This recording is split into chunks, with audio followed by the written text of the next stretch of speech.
Hello and welcome to this tutorial video on Whiteboard.fi. So here's the website. It is a website, not an app or extension, so you can use it on any device and neither you nor the pupils have to sign up. There are various levels available and these all come with different pricing. However, so far I found that the free version has worked quite well for me so far. With the free version though, there are some features such as feedback that are not available, and you also can't save your whiteboards or upload PDFs.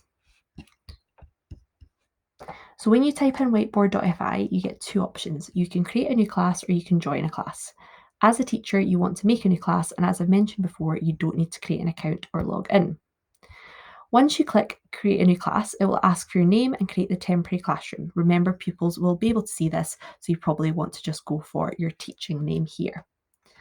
There's also a waiting room that you can enable. So kind of like what we have on Meets or Zoom, every student needs to be accepted by you before they are let into the room. And after creating the room, there's also an option for locking the room as well. I don't really often use this one. There's also enable a manual save mode for pupils. So essentially with these whiteboards, they update automatically so you can see in real time what pupils are doing. However, this does use quite a lot of bandwidth to do it. So if you're finding that your bandwidth is struggling or your Wi-Fi is struggling with this, you can enable manual save mode. So it's similar to doing a 3-2-1 show me in class. So basically pupils will have to hit that button when they want you to see what they're doing. So as I said, it's especially useful if you have low bandwidth and you're struggling to update every second, but sometimes it is nice to be able to see what they're doing as they do it so that you can give feedback as you go along. Once you click create new class, it'll start to create the room and you will get various options for sharing this with your classes. You get a link, which I usually just post on Google Classroom. You get a QR code, which you can display, or you can just get them to go to whiteboard.fi and then click join room and then type in the code. So that's what I'm going to do now. So what I've opened here is just an incognito window beside it so that I can show you from a teacher view and from a pupil view what is happening.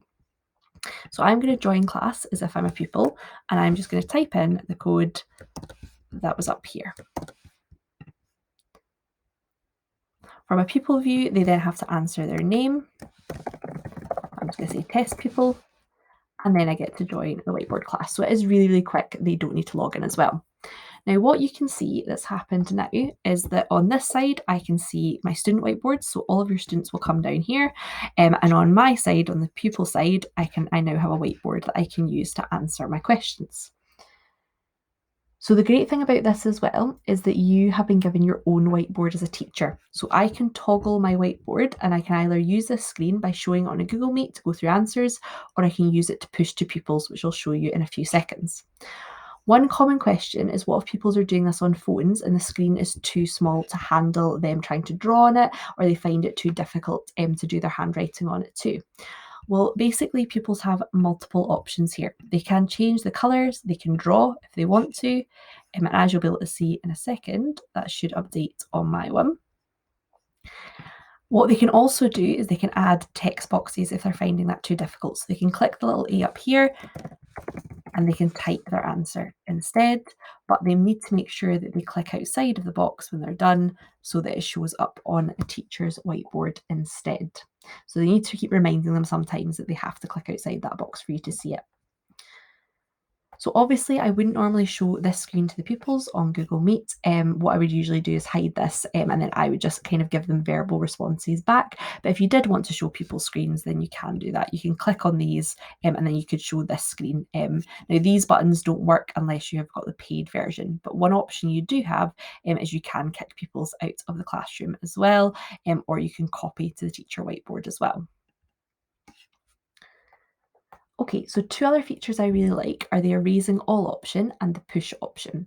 So firstly, the erasing feature. Instead of pupils taking ages to wipe out their board using the eraser like they would in class, you can wipe all of their boards for them. So I normally ask a question on Meet, get them to answer, I go over it, and then I wipe all of the boards ready to start the new question. So what I do to do that is I click the settings up here and I clear all student whiteboards by clicking this button, and it'll tell me when all of them have been erased. There are some more features up here as well. You can lock the room, you can hide student names if you want to show all of the boards and have a discussion about all of them at the same time. And you can save all of the whiteboards as a PDF as well. So the other option I've started using in the last week, but I really now love it, is using the push option. So say that I wanted my pupils to label a diagram that I've drawn. So maybe sometimes I don't want to give them lots of time to do their own drawings.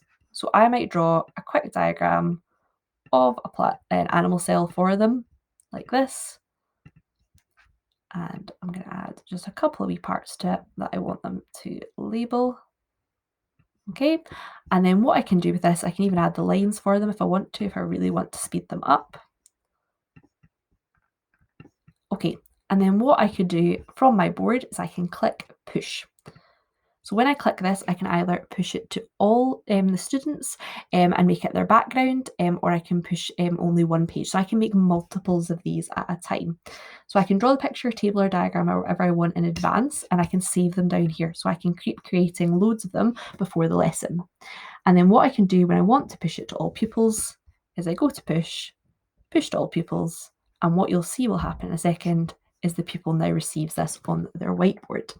And now what the pupil can do is they can then start to mark up that drawing. So they could add text boxes round about it to say, right, well, this over here is the nucleus, and I'll be able to see all of their answers on here that they've marked up as we go. So it is really handy. It saves me a lot of time. So before my National 5 lessons, normally I make up all of the diagrams that we're doing in the lesson, usually a little bit better than this because I'm usually using an Apple Pen on my iPad and not my trackpad on my computer, and essentially then get the pupils to label those as well. You can also do as many drawings or pictures, as I said, in advance as you want, and you just save them along here at the bottom. And you can see which ones the pupils are seeing and which ones they can't see as well. One issue with using the free version is these rooms are temporary, so you can't save them.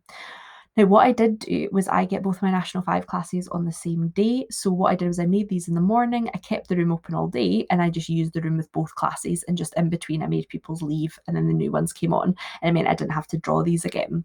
Another thing you can do as well is you can actually save these images as well. So there is buttons as well that you can save the things that you're working on. You can also upload images as well. You can insert PDFs, but you can upload pictures. So I can take pictures I've already got from websites or diagrams already, and you can also upload those onto there for people to use as well. And you can push those to all students again. So overall, my classes have really loved using this and have requested to do it every lesson. It's great for a quick quiz on any live lessons I've been doing, and also for any starters as well. There are lots of other options available with this. You can add grid lines and stuff as well to do graphs. You can insert music and various things from there as well. But what I've mainly used it for, as I was saying, is just for doing kind of quick questions and labeling diagrams so far.